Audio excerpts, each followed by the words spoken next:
Vous des grandes questions, votre apéro philo du samedi 19h. Ce soir, nous allons nous demander pourquoi les théories du complot fascinent-elles. On va se le demander avec Bruno Gollnisch, qui est député européen, membre du bureau politique du Front National, et puis auteur, notamment, c'est un ancien universitaire qui a écrit beaucoup, La réaction, c'est la vie.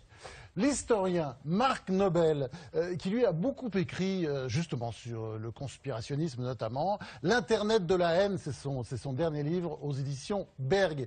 Et puis l'essayiste Alexandre Adler, qui vient de publier un livre d'actualité, Le califat du sang. Face à eux, nos trois agrégés de philosophie que le monde entier nous envie. Mazarine Pinjot, Sophie Norman et Eliette Abécassis. Pendant toute cette émission, bien entendu, vous pouvez réagir sur LGQ, sur hashtag LGQ pour les grandes questions. Alors, on va commencer tout de suite, évidemment, par la grande question sur la fascination qui exerce les théories du complot. Vous avez une idée de pourquoi à ce point le conspirationnisme s'est développé depuis une dizaine d'années ? Je suis pas sûr que ce soit un phénomène si récent. Je crois que les gens... Il y a toujours eu, mais il y a de plus en plus. Oui, mais je crois que c'est assez naturel. Les gens cherchent à comprendre les événements et ont le sentiment, parfois il faut bien le dire, justifié, qu'on ne leur donne pas toujours les bonnes explications. C'est d'ailleurs ce qui souvent se révèle, mais avec un temps de retard. Mais si le complotisme s'est tellement développé ces dernières années, est-ce que c'est pas à cause de ça là ? Bien Internet, sûr, l'Internet, bien évidemment, l'Internet est une chambre qui amplifie largement toutes les théories conspirationnistes, et pas seulement. Il n'y a pas de modération, pas de contrôle. Les gens n'ont pas forcément de grille de lecture pour comprendre ce qui s'y passe, et les jeunes en particulier, ou des jeunes en particulier, peuvent être happés par un certain nombre de théories qui se livrent à eux. Et donc, voilà, nous avons ce constat terrifiant d'un Internet qui peut être pour le bien comme pour le mal. Alors, l'idée de la théorie du complot, c'est quand même que rien n'est arrivé par accident. Hein. Il y a toujours des forces obscures qui ont tout organisé, c'est bien ça. C'est la première grande caractéristique. Évidemment. Et ça ne date pas d'aujourd'hui. Un conspirationniste, c'est quelqu'un qui pense que les événements sont cachés, sont truqués, que l'on nous ment. Et par conséquent, qui reconstruit ces événements un peu à son image. Il va arriver au bout du compte à cette conclusion: à qui profite le crime, comme si forcément il y avait un crime, des criminels derrière, des forces occultes ou maléfiques, et ça peut prendre un caractère totalement obsessionnel. Et il se marre, Bruno Gollnisch, parce que vous n'êtes pas d'accord. Oui, parce que est-ce qu'il faut en conclure que rien n'est jamais caché, qu'il n'y a jamais de crime je crois pas. Je crois pas que M. Nobel nous disait ça. Donc je crois qu'il faut se garder de deux écueils. Le premier, c'est de voir des complots absolument partout.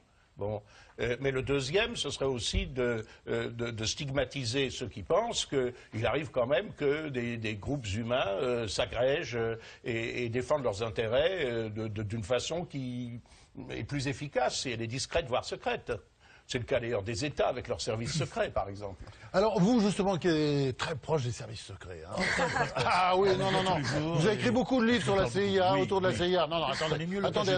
Alors justement, vous pouvez nous dire, qu'est-ce qui se cache, Alexandre Adler, derrière, par exemple, les attentats des 7, 8, 9 janvier en France ?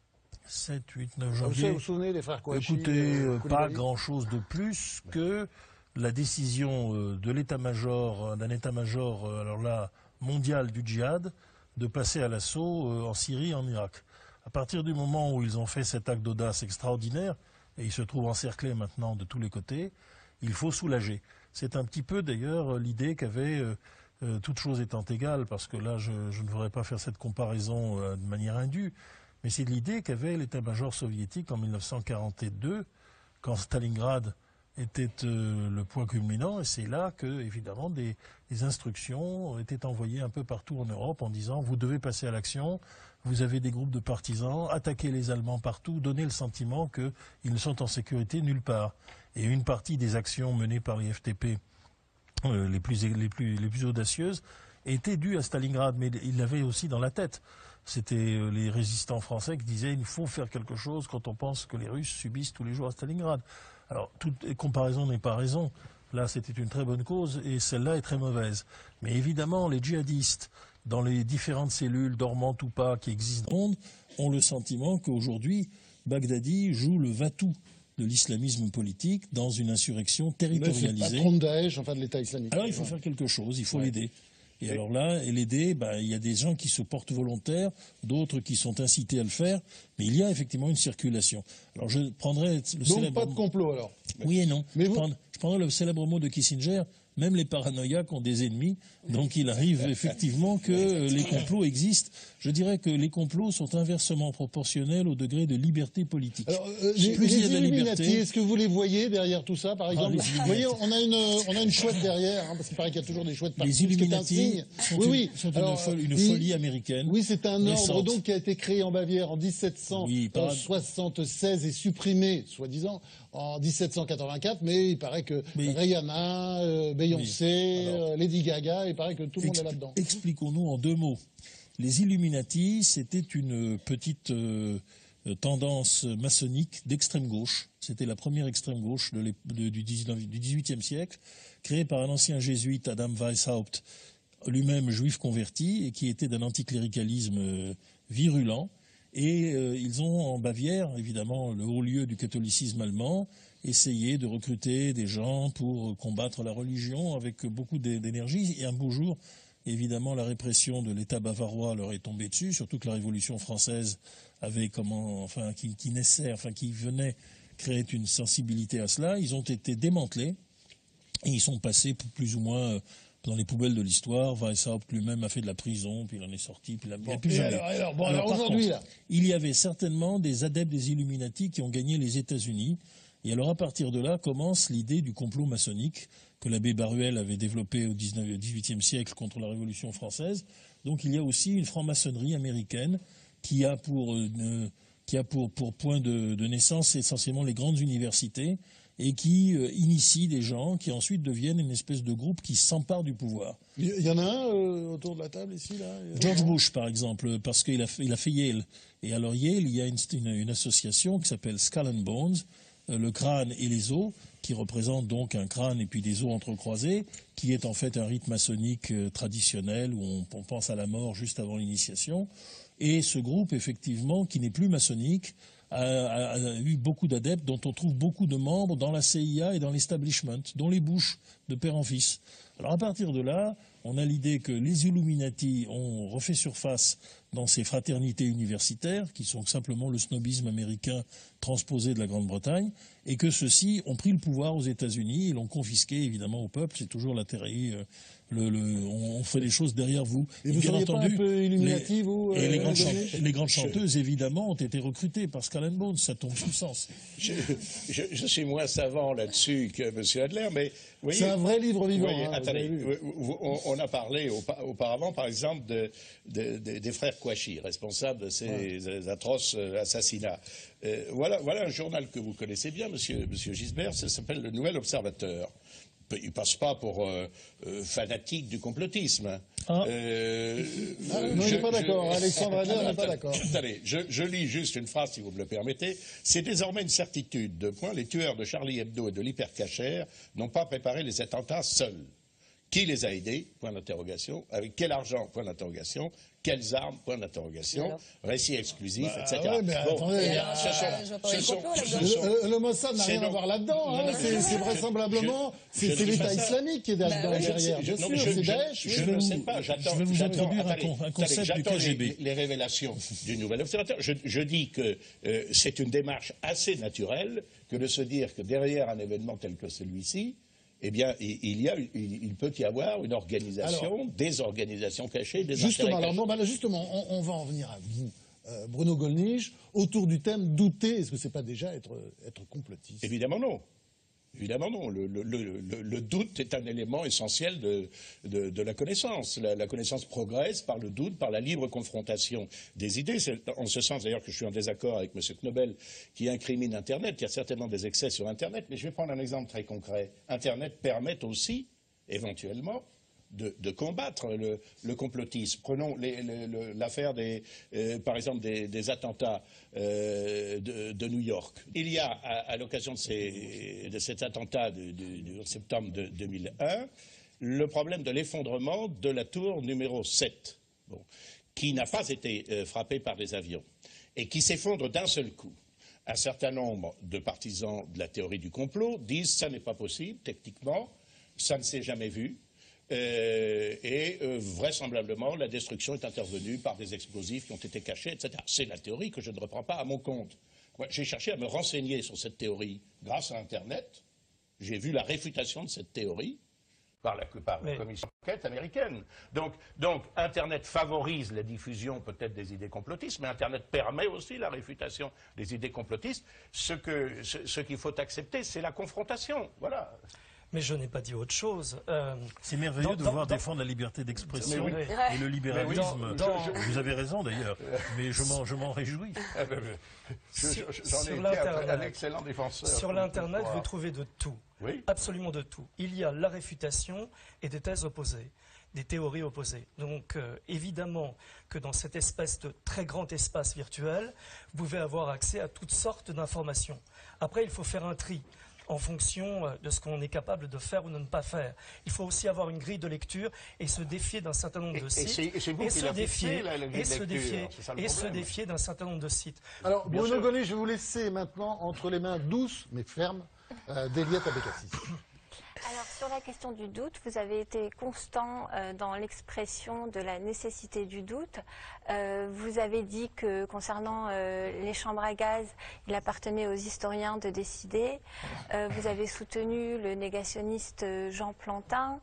Vous avez toujours soutenu Jean-Marie Le Pen sur l'affaire du détail, jusqu'à aujourd'hui, quand il remet en question l'origine des attentats de janvier, comme vous venez de le faire, puisque vous dites que c'est des organisations... C'est le Nouvel Observateur qui le fait, c'est un journal de gauche plutôt. Non, mais le Nouvel Observateur... De centre-gauche, on peut dire ça. Alors, si on lit le dossier du Nouvel Observateur, il répond parfaitement aux questions qu'il pose et il explique que les frères Kouachi avaient effectivement toute une organisation islamiste qui les a aidés à faire leur... voilà.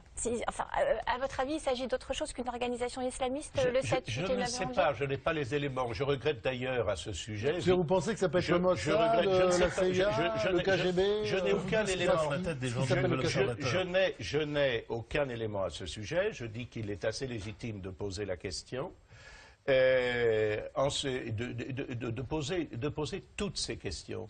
Je vais prendre quand même un exemple qui me paraît assez frappant.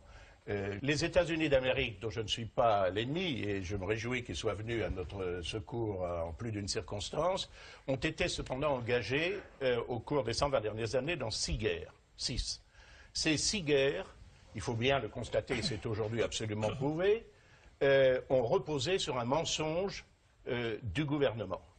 On peut partir de la plus ancienne ou de la plus récente. Alors, la plus ancienne, c'est la guerre américano-espagnole qui a commencé parce qu'un cuirassé ancien État américain a explosé le Maine, sans qu'on sache vraiment pourquoi. L'émotion a été totale, la guerre a été déclarée. Et on pense qu'il y a eu un sabotage du Maine. Voilà. Mais on sait aujourd'hui que ce n'était absolument pas les Espagnols qui étaient responsables de cette explosion, qui est peut-être aussi accidentelle. Ça a permis de faire la guerre à l'Espagne, de mettre la main sur Cuba, sur les Philippines, etc. Pas de complot, ensuite, un accident. La Première Guerre mondiale... Oui, mais un mensonge d'État. Un mensonge d'État, puisque le gouvernement américain impute cela aux Espagnols. Alors, Eliette Abécassis. Alors c'est vrai que le doute fait partie de l'exercice même de la pensée. Descartes nous a montré que c'est le doute qui nous permet d'accéder à la vérité. Absolument. Ce doute même hyperbolique, Descartes va plus loin que vous puisqu'il remet en question sa propre existence. Oui. Cogito ergo sum. Alors justement, à un moment donné, le doute s'arrête chez Descartes. Alors la question c'est, qu'est-ce qui va faire que le doute fécond pour la pensée va faire, tout d'un coup, va basculer dans le fait que la pensée déraisonne, devient folle, manipulatrice ou paranoïaque. Quel est le basculement, quelle est la limite du doute en fait? Je crois que prendre systématiquement le contre-pied de ce qui est reconnu comme une vérité est aussi absurde que de le croire aveuglement. Voilà ce que je pense personnellement. Je crois que c'est un point de vue assez raisonnable. Donc, Descartes disait, Il n'y a pas de paranoïa. on sort de ça, parce qu'il était bien parano quand même, avec les chapeaux et les mannequins. Les malingénies, Les malingénies, et ce puis doute hyperbolique, les hommes qui effectivement. peuvent être des mannequins qui se déplacent dans la rue. Enfin, il avait des problèmes. Mais il a trouvé en Dieu, j'ai la certitude de l'existence Voilà. de Dieu, et à partir de là, je peux reconstruire et détruire un peu tous ces cauchemars de la nuit. Mais alors, quand le doute nie le réel, c'est là où il devient Bah oui. fou, Et bien sûr. psychotique, paranoïaque, Et on ne peut plus ou l'arrêter. bien manipulateur. On ne peut Oui, plus l'arrêter. c'est ça. Oui, je Et suis à ce d'accord moment-là avec aussi, vous. l'auteur veut être dans le casting.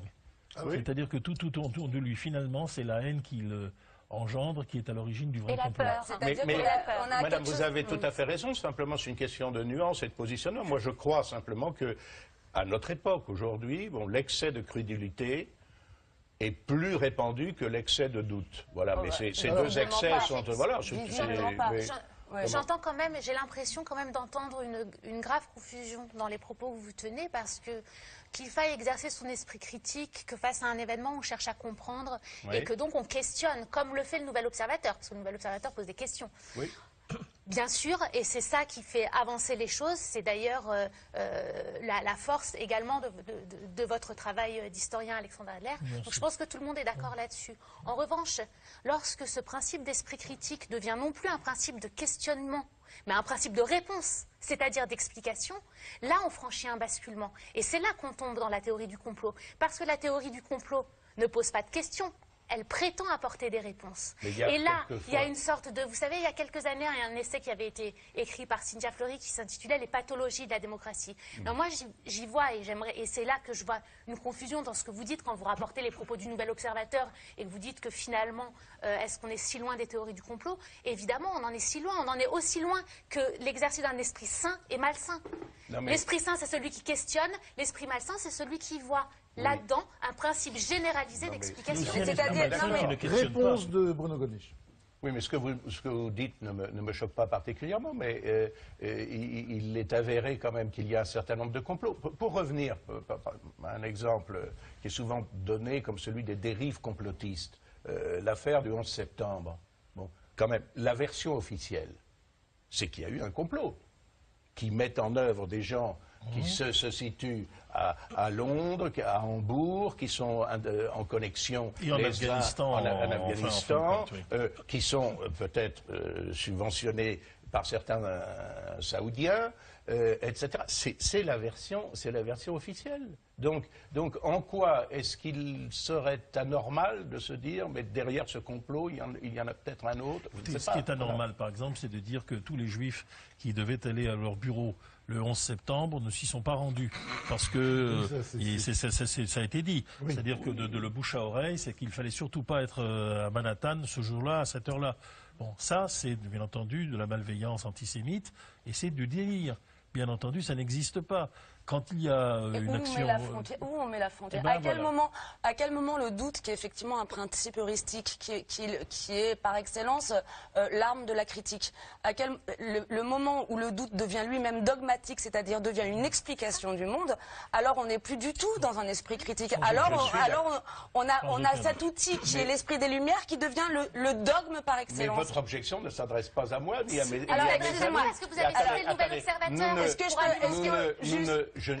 Je ne Non, prends vous pas a- systématiquement le contre-pied Ok. de tout ce qui est affirmé. De tout ce qui est Voilà. affirmé, Mais je dis qu'on excusez-moi. doit le Moi, droit c'est d'en discuter. C'est la première voilà. fois de ma vie que je parle avec un négationniste, donc je suis un petit peu émue, vous devriez- je dois vous l'avouer. Oui, c'est faux, excusez-moi, mais on a lu vos propos, etc. Madame, non, Je attendez, me demande sur juste ce point, je m'excuse. quel est le bénéfice. Et je vous pose une question hyper naïve. Non. Est-ce que vous y croyez Mais vraiment Est-ce que c'est une Madame, je stratégie suis- politique ou est-ce que vous croyez vraiment que les chambres à gaz, quand même, doivent être Vous encore questionnées m'avez- par les historiens J'aimerais vraiment savoir, j'aimerais vraiment comprendre Vous m'avez- comment faire de la politique en falsifiant l'histoire. Vraiment, je vous pose naïvement la question. Vous m'avez appliqué une épithète qui a servi à me persécuter pendant des années. Bah, Voyez, excusez-moi, attendez, mais vous avez un petit peu donné Attendez. le Non, bâton non. pour vous faire battre. Ah bon, tu veux dire que les historiens doivent faire leur métier, bon, et que Parce les que- gars- parce bon, qu'ils attendez, ne le font attendez, pas. attendez, C'est un complot attendez, contre vous, sans attendez, doute. Attendez, je vous signale qu'effectivement ceci a servi de persécution professionnelle et judiciaire contre moi, que les 11 magistrats de la Cour de cassation ont décrété que j'avais été poursuivi sur la base d'un montage et que même ainsi articulé, mes propos ne tombaient pas sous le coup de la loi. Donc je n'ai jamais... Attendez, donc, je ne vous ferai pas de procès, je vous rassure, mais l'épithète que vous m'accolez, qui est celle en droit français d'un délit, donc on ne peut pas parler librement de ces questions-là, est tout à fait diffamatoire. Voilà. Vous voyez, si vous alliez aux sources... C'est Marine Le Pen qui a fait le montage. Moi, j'ai juste lu vos propos, vous savez, de manière extrêmement pragmatique. Si vous alliez aux sources, vous sauriez ça. J'ai bénéficié, voyez-vous, d'une cassation sans renvoi devant une autre juridiction. Attendez, est-ce que vous considérez que maintenant... Attendez, c'est extrêmement rare. C'est une institution qui est arrivée pour la première fois dans notre histoire au moment de l'affaire Dreyfus, lorsque rien ne subsiste des accusations contre un prévenu. À ce moment-là, la Cour de cassation casse sans renvoyer. Alors, très bien. Alors, qu'est-ce que vous pensez de la Shoah? Est-ce qu'il y a quelque chose qui serait de l'ordre du complot dans la façon dont on en parle? Je ne sais pas. Du complot, non, sans doute pas, non. On en parle, me semble-t-il, à livre ouvert. Est-ce que vous pensez que les historiens ont maintenant à peu près réussi à avoir un consensus là-dessus, ou est-ce que vous pensez qu'on peut encore émettre des doutes? Je crois qu'ils ne sont pas tous absolument d'accord entre eux, mais je ne suis pas, encore une fois, spécialiste de cette question. Vous parlez de Forisson, je suppose, non? Non, pas du tout. Et avec lequel vous avez sûrement correspondu. De la même manière, avez-vous eu plus d'un rapport avec des gens comme M. Alain Soral, que vous taxiez d'excellents essayistes à Villeurbanne lorsqu'il était au Front National. Vous avez rencontré Dieudonné Mbalambala, mais aussi fréquentez-vous M. Chatillon, etc. Je vous rencontre aussi, M. Nobel, avec plaisir. Je rencontre Maître Louis Bloch, qui est représentant du Congrès juif mondial au Conseil de l'Europe. Vous baignez dans un bain et vous n'avez jamais démenti les propos de votre monteur Jean-Marie Le Pen. Mais juste une dernière question. Une dernière question. Non, mais de toute façon, est-ce que je peux poser une dernière question? Je vous en prie. Bon, vous dites, de manière très humble, vous ne vous prononcez pas là-dessus parce que vous n'êtes pas spécialiste. Sur quoi vous pouvez vous prononcer? À moins d'être spécialiste sur beaucoup de choses, sur quoi vous vous prononcez en fait? Non, mais c'est une histoire extraordinairement complexe. Hein. Ce drame des Juifs au cours de la Deuxième Guerre mondiale, il a eu lieu, j'ai dit qu'il avait eu lieu. Mais écoutez, encore une fois, je me suis expliqué là-dessus. Non, mais là, je vous pose une question qui n'a rien à voir avec vos problèmes judiciaires. Je vous réponds. Je ne mets rien en cause de particulier. Non, je vous demande sur quoi vous êtes spécialiste pour vous autoriser à parler de quelque chose. Je suis assez bon sur l'histoire du Japon. Je suis assez bon sur l'histoire du Japon que j'ai enseigné. Je peux vous parler des crimes de guerre commis par le Japon contre les Chinois, par exemple, au cours de la dernière guerre mondiale, etc. D'accord, donc vous arrêtez sur l'histoire du Japon en termes de discours public. Je comprends tout à fait les objections qui vous sont faites à M. Gollnisch. Je suis contre le fait de le scalper dès lors qu'il nous a dit qu'il n'était pas négationniste, que des tribunaux français l'ont totalement lavé sur ce point-là. Bon, donc c'est pas la peine d'aller maintenant le transformer en mauvais objet. Demandons-lui plutôt qui a monté ce complot pour le discréditer. Est-ce que c'est Marine Le Pen? Parce que ce n'est pas venu de Madame Pinjot. Non, je vais vous dire. Non, moi j'ai fait que lire les déclarations. C'est venu de personne. Je vais vous dire. Alors, Si, c'est devenu assez curieusement d'une conjonction politique entre le recteur de l'époque, Monsieur Morvan, qui avait pris sa carte du RPR pour devenir recteur. C'est un camarade de promotion de l'école normale, il était RPR avant que le RPR n'existe. Aujourd'hui, c'est l'UMP. Était menacé, semble-t-il, dans sa situation, et qui a trouvé là, comme me l'a dit d'ailleurs le président du Conseil général centriste, qui a trouvé là une occasion sans doute d'être prolongé dans ses fonctions. Car si on l'avait débarqué, eh bien, on aurait dit, ben voilà, on sanctionne le recteur pour donner raison à Gollnisch. Voilà. Est-ce que vous pensez que Marine Le Pen est gênée par vous, étant donné qu'elle a une stratégie maintenant de dédiabolisation de l'extrême droite et que vous gênez son discours, son plan de communication en fait? Madame Abdelaziz, premièrement, je ne me considère pas comme extrémiste. Je crois que je suis un homme extrêmement raisonné, raisonnable, pondéré, prêt à discuter absolument avec tout le monde et à fréquenter tout le monde. Bon, premièrement. Et deuxièmement, je n'ai jamais été partisan de la diabolisation. Personnellement, j'ai toujours considéré que cette diabolisation était injuste. Je suis tout à fait d'accord avec la dédiabolisation. Mais voilà un conspirationnisme qui n'inquiétait personne quand on parlait du Front National, quand on le présentait comme une bête immonde, un mufle hideux, etc. Quand l'équipe de Charlie Hebdo organisait une pétition pour demander son interdiction, sans doute au nom de la défense de la liberté d'expression, les journalistes allant apporter une pétition au ministère de l'Intérieur pour demander l'interdiction d'un grand parti politique. Enfin, il y a bien quand même deux discours. Il y a le discours là de Le Pen père qui est très tendancieux, enfin, plus que tendancieux, et puis le discours de opinion, Le Pen fille qui est tendance affirmée même. Qui est gêné par le discours du père et le vôtre. Non mais on ne fait pas ici la kremlinologie, si j'ose dire, on fait tout, hein, tout est ouvert, national, vous savez. La montre-toutologie. Alors, on va passer à Marc Knopel, qui est historien, qui est lui aussi un livre vivant, parce qu'il a beaucoup travaillé, notamment sur Internet, tout ce qui se passe sur Internet. Il est directeur des études au Conseil représentatif des institutions juives de France, c'est-à-dire le CRIF. Il a publié L'Internet de la haine, hein, qui est un livre absolument passionnant, parce qu'on se rend compte là, sur le net, il y a un nombre de zarabis, de dingos absolument incroyables. C'est Voyage chez les fous, ça pourrait sous-titrer votre livre. Alors, à quelle théorie du complot êtes-vous le plus souvent confronté dans vos recherches, Marc Knopel? Alors, pour répondre à votre question, j'ai cherché ces derniers jours ce que l'on avait publié sur un certain nombre de sites Internet dont je ne donnerai pas forcément les noms parce que je n'ai pas envie de leur faire de la publicité, autour de théories complotistes. Je voudrais prendre quelques exemples. Sur un certain nombre de sites, on se gausse de ce que le président Maduro a dit il y a quelques jours, selon lequel les Américains auraient voulu bombarder son palais présidentiel, la télévision. Alors lui, c'est le président du Venezuela. Il est un peu particulier. Et également le ministère de la Défense au Venezuela.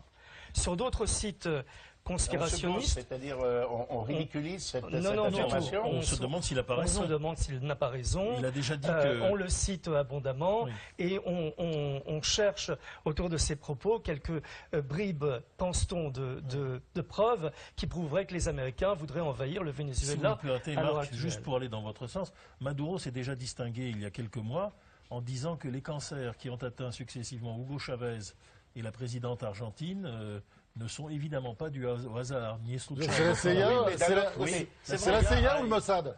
C'est les deux qui ont dû... Non mais il est très con quand même, Maduro, on ne peut pas passer la... C'est vrai, mais on sait... La soirée avec lui, hein. Mélenchon le fait avec grand plaisir, il discute de la situation mondiale et il en tire évidemment des idées. C'est vrai, monsieur Adler, mais on sait aujourd'hui, je l'ai découvert avec stupéfaction, mais ça s'étale partout dans la presse et dans les rapports du Congrès américain, qu'il y a eu une dizaine de tentatives pour empoisonner Fidel Castro. On traite qu'aux riches.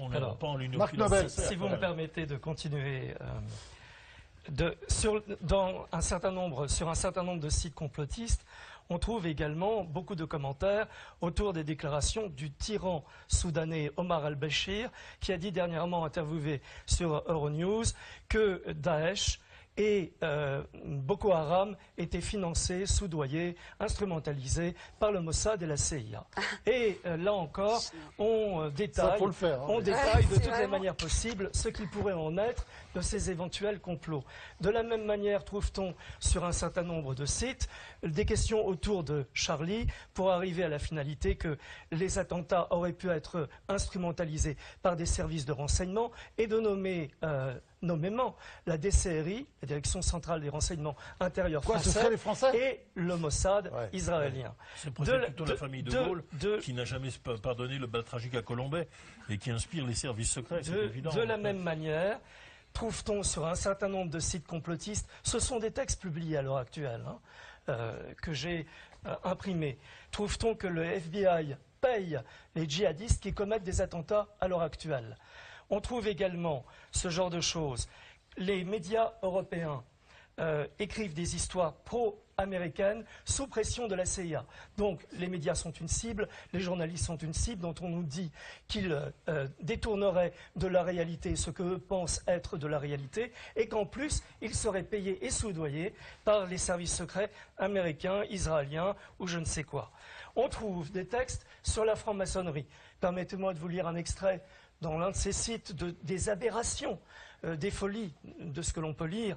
Je cite, « La franc-maçonnerie est une société secrète à la ramification internationale. Elle est une secte satanique qui prend refuge dans vos hôtels de ville. » Imaginez, hein, dans tous les hôtels de ville, je poursuis, il y a un bunker dans chaque grande ville et dans chaque district judiciaire tenu ou construit pour les francs-maçons.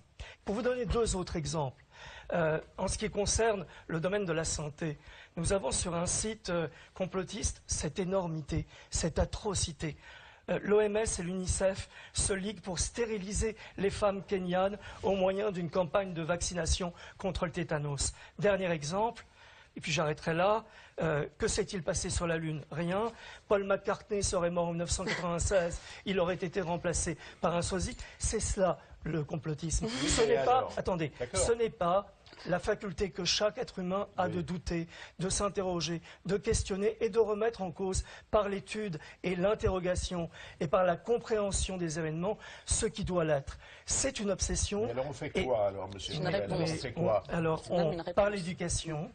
On essaye, mais bien sûr, par l'éducation. On formate les gens et on leur dit qu'ils ont le droit de les éduquer, c'est les formater.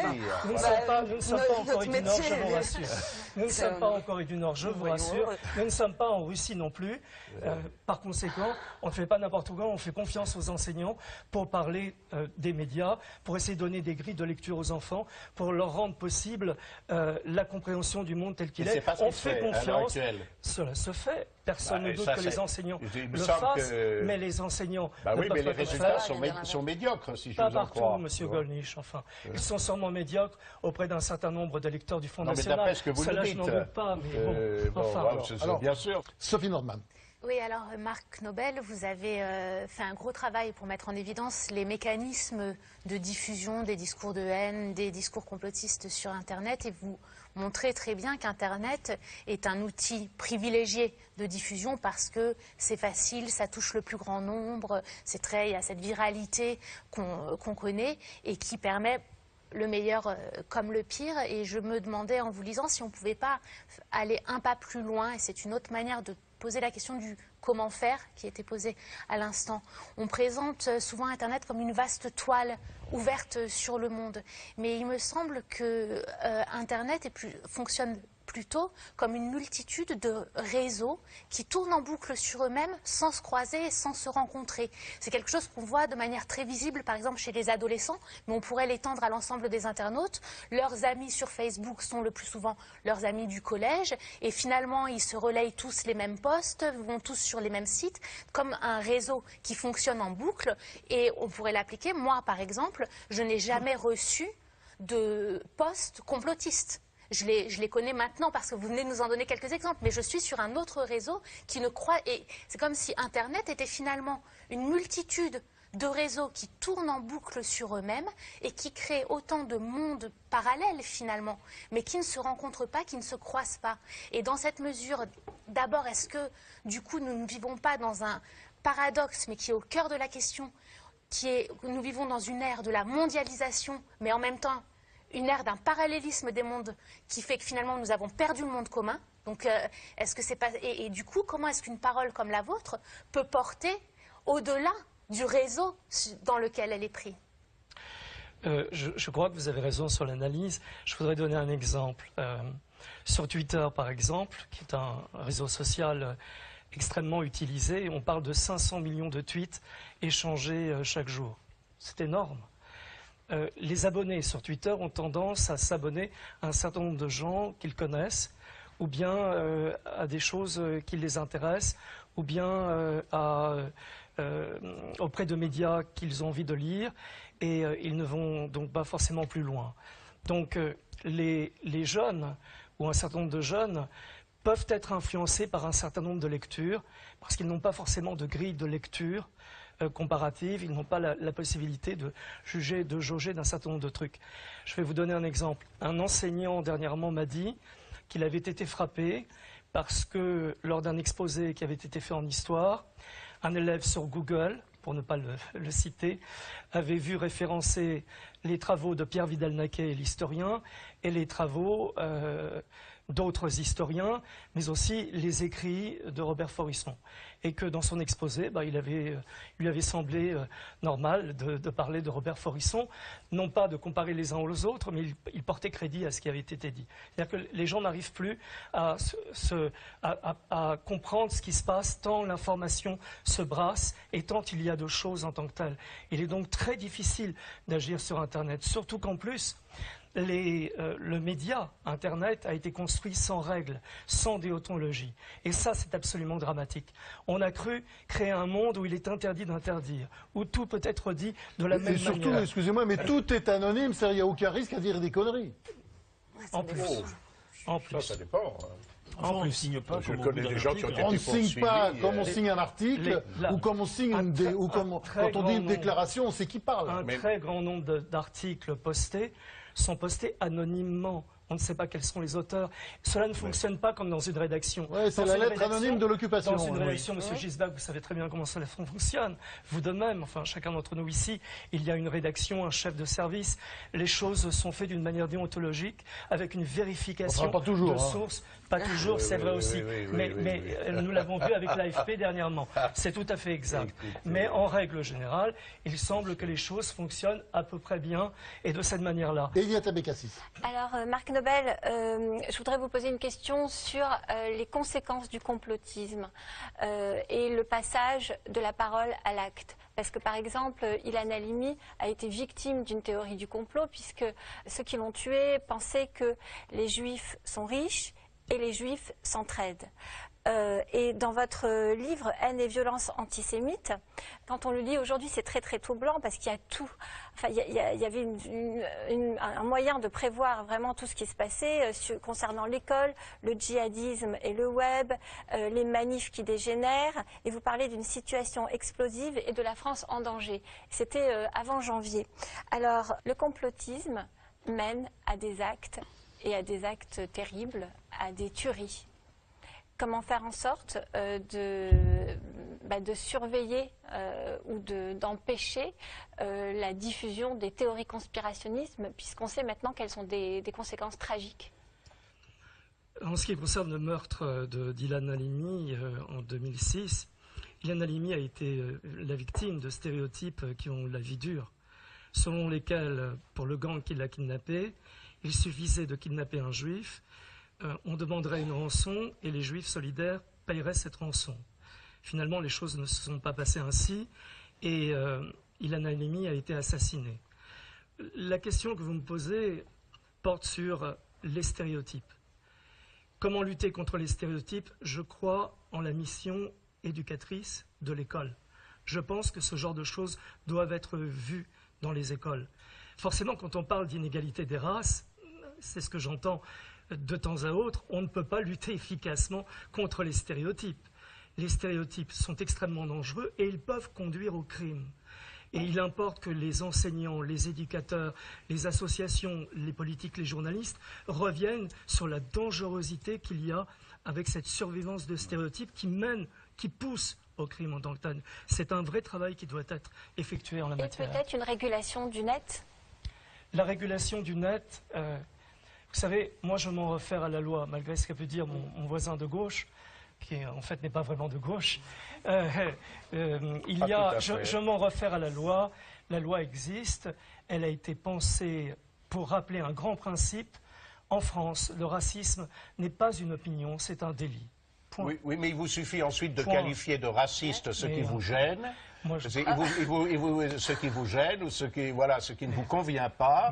Et à ce moment-là, évidemment, faites confiance en la justice du peuple français. Je n'ai aucune confiance dans la justice de mon pays. Mais regardez, elle vous a en dépit du fait qu'elle m'est innocentée, mais tardivement. Monsieur Gollnisch, les magistrats ne sont pas au service de quelques intérêts étatiques, je crois, et de quelques sociétés secrètes. Vous n'êtes pas au courant, par exemple, de ce que, par exemple, un grand syndicat... Oui, je vais vous informer. Vous voyez, même à mon contact, vous allez beaucoup beaucoup à prendre. Ah bah, Vous n'êtes pas au courant, par exemple, qu'il y a un grand syndicat de magistrats et qui, dans sa permanence, affichait ce qu'ils ont appelé élégamment le mur des cons, à savoir un certain nombre de personnalités qui leur déplaisaient, y compris d'ailleurs les parents, par exemple, d'une jeune fille abominablement assassinée.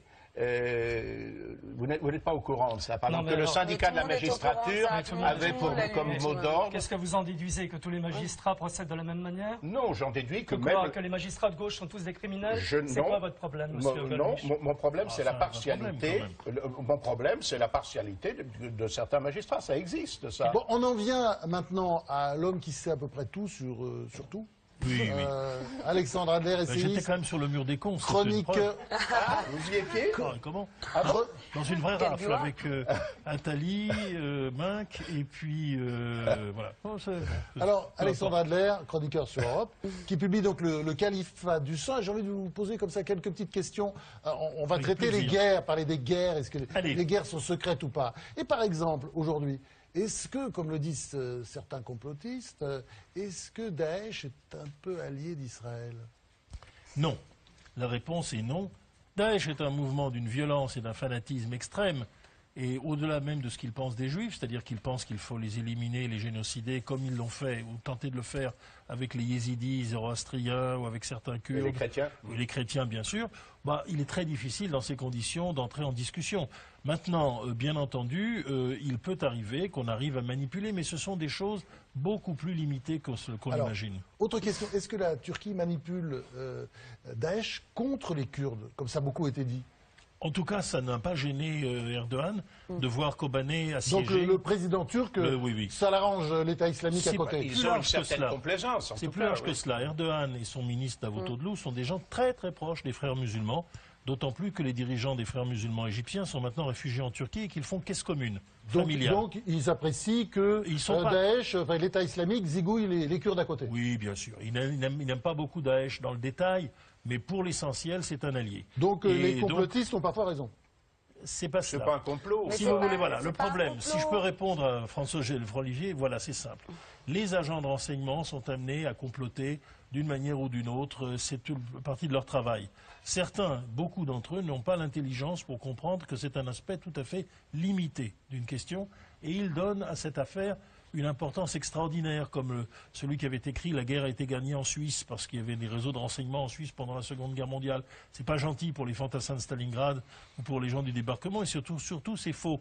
Et ça, c'est les professionnels du renseignement se gonflent et gonflent leur importance de manière très exagérée. Cela dit, bien sûr, il existe des choses qui sont de cet ordre, souvent limitées. Alors, une petite question de ce genre-là aussi. Est-ce que le Qatar et l'Arabie Saoudite financent, aident, appuient Daesh, l'État islamique? C'est la question du Nouvel Observateur.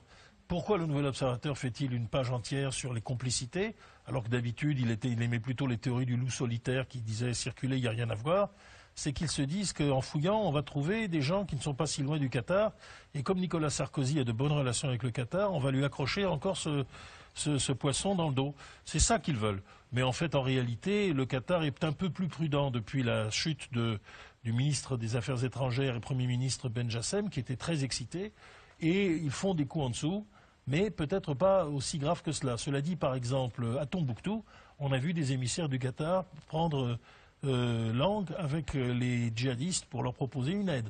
Donc ça peut parfaitement se faire, mais le Qatar est plutôt spécialisé dans les frères musulmans, c'est-à-dire le mainstream de l'islamisme. Les djihadistes, c'est un peu dangereux, mais c'est possible. Et bien entendu, l'Arabie Saoudite, mais là ils ont un alibi en béton armé, ils disent, vous savez, il y a tellement de princes, il y a 28 000 princes en Arabie Saoudite. Beaucoup ont beaucoup d'argent et on ne peut pas les contrôler tous. Il y en a qui font des choses que nous déplorons et qui parfois se retournent contre nous. Alors une partie de cette déclaration est vraie et une partie est fausse. C'est ça où le doute commence. Où commence la vérité de cette assertion et où commencent les mensonges, car on laisse faire. J'ai cru un instant que M. Adler allait accuser le Nouvel Observateur de conspirationnisme pour nuire à Nicolas Sarkozy. Mais pour revenir à la question sur les guerres, par exemple, il y a quelque chose de tout à fait intéressant, c'est l'émergence du mouvement écologiste. Bien sûr, il y a des causes réelles, bien sûr, il y a des doctrines. C'est un complot? Eh bien, il est aujourd'hui à peu près avéré que la matrice des mouvements écologistes, c'est-à-dire les Grünen allemands, ont été très largement organisés en sous-main, financés par les services soviétiques à l'époque, bien sûr, afin de faire pièce précisément à l'installation des missiles. Parce qu'ils étaient pacifistes. Les SS-20, parce qu'ils étaient pacifistes. C'est pour ça que les Verts sont nés. C'est un mouvement social profond. Et effectivement, soviétiques et est-allemands, dans la bataille des euromissiles, ont essayé de faire feu de tout bois et se sont intéressés à eux. Mais ça n'est pas pour autant. Même Greenpeace a eu un peu d'argent soviétique. Ernu était prêt à vous le dire pour tous les jours, pour s'expliquer. Mais bien entendu, ce n'est pas ça le fond.